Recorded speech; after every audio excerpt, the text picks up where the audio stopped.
بسم الله الرحمن الرحيم إنا أنزلناه في ليلة القدر وما أدراك ما ليلة القدر আল্লাহ রাব্বুল আলামিন ফরমান ইন্না নিশ্চয় আনজালনাহু নাযিল করেছি ফি মধ্যে লাইলাতুল রাতের মধ্যে কদর রাতের মধ্যে আল্লাহ বলেন ইন্না আনজালনাহু নিশ্চয় আমি আল্লাহ নাযিল করেছি ফি লাইলাতুল কদর কদরের রাতের মধ্যে আমি আল্লাহ নাযিল করেছি পবিত্র কোরআনুল কারীম সুবহানাল্লাহ আল্লাহ কোরআনুল কারীম নাযিল করেছে সর্বপ্রথম আল্লাহ কোরআনুল কারীম নাযিল করলেন লাউহে মাহফুজে কোথায় লাউহে মাহফুজের মধ্যে কোরআন সংরক্ষিত ছিল কোথায় সংরক্ষিত লাউহে মাহফুজে সর্বপ্রথম লাউহে মাহফুজের মধ্যে কোরআন সংরক্ষিত ছিল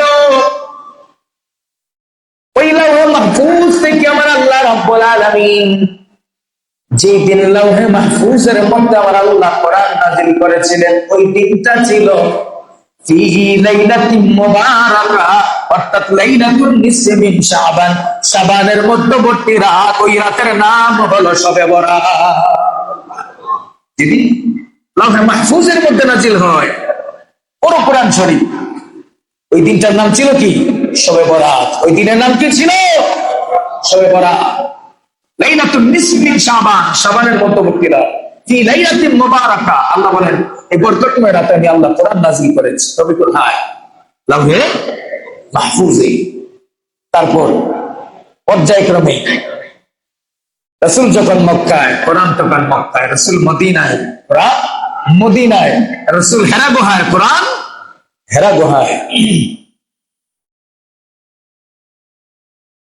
তারপর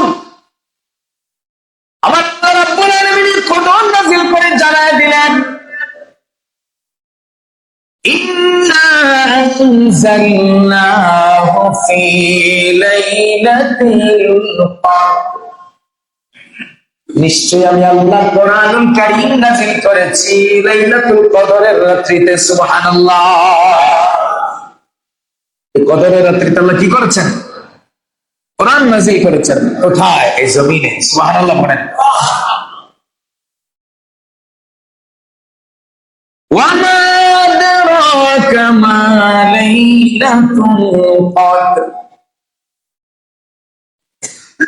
আল্লাহ রাব্বুল আলামিন তার হাবিব তার বন্ধুকে প্রশ্ন করেন ওমা আদরাকা মা লাইলাতুল কদর বন্ধু আমার হাবিব আমার মাহবুব আমার দোস্ত আমার ওমা আদরাকা মা আপনি কি ওই রাত সম্পর্কে কিছু জানেন ওই রাত সম্পর্কে কিছু জানেন ওই রাতে কি আছে ওই রাতে কি হয় ওই রাত্রিতে কি হবে ওই রাত সম্পর্কে কি আপনি কিছু জানেন ওমা আদরাকা মা লাইলাতুল কদর যে রাতটা হলো কদরের রাত ওই রাত সম্পর্কে আপনি কি জানেন ওই রাত সম্পর্কে আল্লাহ তার হাবিবকে প্রশ্ন করতেছেন আপনি কি কিছু জানেন ওই রাতের মধ্যে কি আছে এবার এরপরে আয়াতের মধ্যে আল্লাহ নিজেই তার জবাব দিলেন ওই রাতের মধ্যে এমন কিছু আছে লাইলাতুল কদরি খায়রুম মিন আলফি শাহর সুবহানাল্লাহ আমার আল্লাহ রাব্বুল আলামিন বলেন হাবিব আমার বন্ধু আমার আদরাকা মা লাইলাতুল কদর এই লাইলাতুল কদরের রাত্রিতে কি আছে লাইলাতুল কদরের কত গুরুত্ব লাইলাতুল কদরের কত ফজিলত এটা সম্পর্কে আপনি জানেন কি তারপর আল্লাহ আবার নিজে বলতেছেন যে ওই রাতের এত গুরুত্ব লাইলাতুল কদরি খায়রুম মিন আলফি শাহর আমি আল্লাহ রাব্বুল আলামিন এমন একটা রাত দিয়েছি মাহে রমজান মাসে যেই রাতের নাম হলো লাইলাতুল কদর। ওই রাতটা আমি আল্লাহ রাব্বুল আলামিন এত এত বরকতময় করে দিয়েছি। ওই রাতটা এত দামি, এত দামি, এত সম্মানী। ওই রাতটা হাজারো মাসের চাইতে উত্তম, হাজারো মাসের চাইতে উত্তম। তারপর আল্লাহ বলেন, তানাজ্জালুল মালাইকাতু ওয়ার-রূহু ফীহা বিইذনি রাব্বিহিম মিন কুল্লি আমরিন সালাম। আল্লাহ বলেন, তানাজ্জালুল মালাইকা, ওই দিন আমি আল্লাহ রাব্বুল আলামিন একদল ফেরেশতা তানাজ্জালুল নাযিল করব, পাঠাবো এই জমিনের মধ্যে। তানাজ্জালুল মালাইকা, একটা দল ফেরেশতা পাঠাবো। ওয়ার রূহু, এবং ফেরেশতাদের লিডার জিবরাইলকে সাথে দিয়া পাঠাবো। স্পেশাল ফোর্স যেটাকে বলে। দেখেন না, বিভিন্ন সময় যখন বেশি সমস্যা হয়ে যায় তখন স্পেশাল ফোর্স ছেড়ে দেয়। আল্লাহ বলেন, ওই রাতটা যেহেতু হাজারো মাসের চাইতে উত্তম, হাজারো মাসের চাইতে দামি, বরকতময় রাত, কল্যাণময় রাত, ভাগ্যরজনী, ওই শবে কদরের রাতে আমি আল্লাহ তানাজ্জালুল মালাইকাতু ওয়ার রূহু ফীহা, স্পেশাল একটা ফেরেশতার দল, স্পেশাল একটা ফোর্স জিবরাইলকে লেখা বানাইয়া ওই রহমতের ফেরেশতাদেরকে আমি জমিনের মধ্যে নিযুক্ত করে দেই। সুবহানাল্লাহ। তারপর তারা আসেন, কখন আসেন? বিইذনি রাব্বিহিম মিন কুল্লি আমরিন সালাম।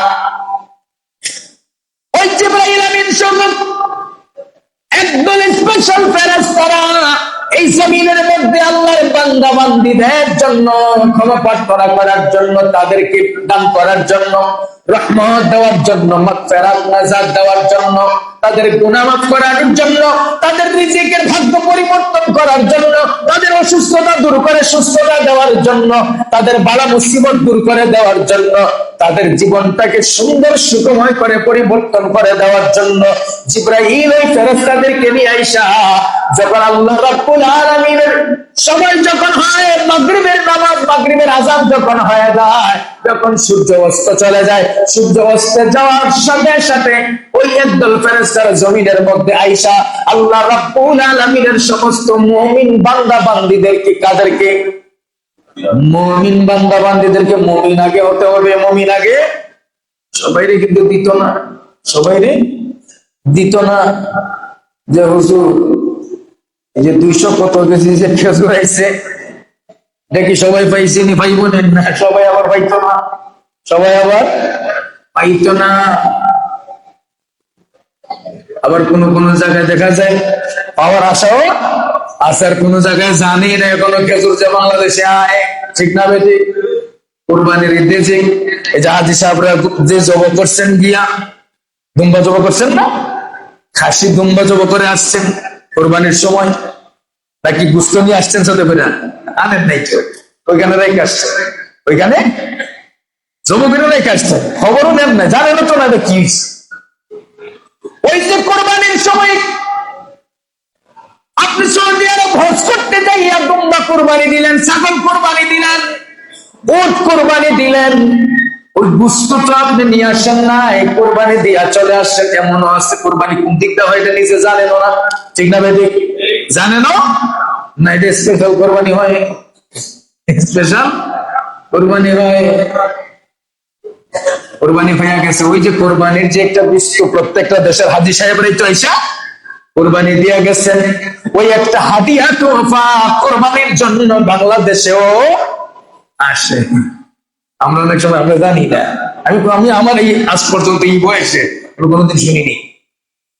মানে আমরা দেখবো দূরের কথা যে দুম্বার গুস্ত আর উটের গুস্ত বাংলাদেশ আমগুলো লাগে আইসে, শুনি, কিন্তু প্রতি বছরই শেষ। এবছর খেজুর আসছে তা না, আগেও আসছে। আমগো নসিবে নাই, আমগো নসিবে নাই। বন্ধুরে আমার,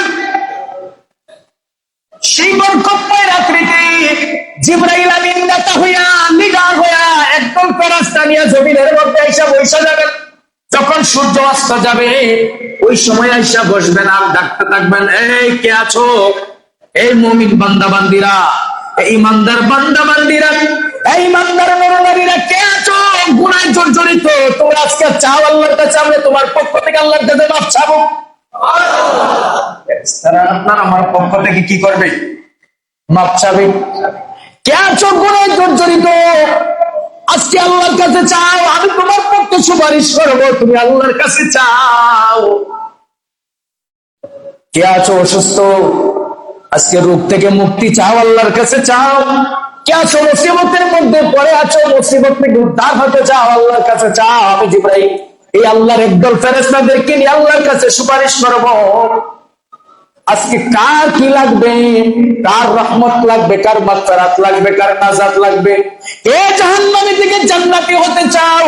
আজকে রাত্রিতে আমি আল্লাহর কাছে চাও, আল্লাহর কাছে চাইবা। জিবরাইল তোমাদের জন্য উকুলাতি করে সুপারিশ করে তোমাদের দোয়া কবুল হওয়ার জন্য।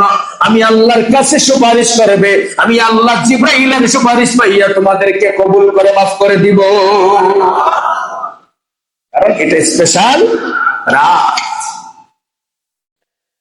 সে রাতটা কি হাজারো মাসের চাইতে। সেই ফেরেশতারা আপনার সূর্য উদয়ের আগ পর্যন্ত, অর্থাৎ ফজর পর্যন্ত, সুবহ সাদিক পর্যন্ত এই জমিনের মধ্যে জিবরাইল ওই একদল ফেরেশতাদেরকে নিয়ে ঘুরতেই থাকবেন আর দেখতেই থাকবেন। আর আল্লাহর কাছে মুমিন ইমানদার নরনারীর জন্য মাফ চাইতেই থাকবেন, চাইতেই থাকবেন, মাফ চাইবেন, অসুস্থতা থেকে মুক্তি চাইবেন, যার যা প্রয়োজন সমস্ত কিছুর জন্য জিবরাইল ওই একদল রহমতের ফেরেশতা নিয়ে ঘুরবেন আর আল্লাহর কাছে চাইবেন, ঘুরবেন আর আল্লাহর কাছে চাইবেন। আল্লাহ কয় সুযোগ দিয়া দিলাম, যখন সূর্য অস্ত গেল, মাগরিবের আযান হয়ে গেল, আমি আল্লাহ তোমাদেরকে জমিনে পাঠাইয়া দিলাম। আর যখন সুবহ সাদিক হয়ে গেল, ফজর হয়ে গেল, আমি আল্লাহ আবার তোমাদেরকে ওই জমিন থেকে উঠাইয়া নিয়ে আসবো। এর ভিতরে যারা ভাগ্যবান, যারা ইমানদার নরনারী, যারা ভাগ্যবান ভাগ্যবান ভাগ্যবান, যারা ওই রাতের কল্যাণ চায়, সবে কদরের রাতের রহমত চায়, ওই রাতের বরকত চায়, তারা ওই রাত্রিতে বেশি বেশি করে চোখের পানি ছেড়ে মালিকের কাছে কান্দে। জিবরাইল এটা দেখে সমস্ত ফেরেশতাদেরকে নিয়ে সুপারিশ করে, আর আমার আল্লাহ ওই বান্দার চোখের পানি দেখে জিবরাইলের সুপারিশ পায়া সাথে সাথে গুনাহ মাফ করে, রোগ থেকে মুক্তি দিয়ে, মুসিবত থেকে উদ্ধার করে, রিজিক বৃদ্ধি করে দিয়ে, সমস্ত সমস্যা সমাধান করে, সুন্দর সুস্থ জীবন তাকে আল্লাহ উপহার দান করে। ওই রাত্রিতে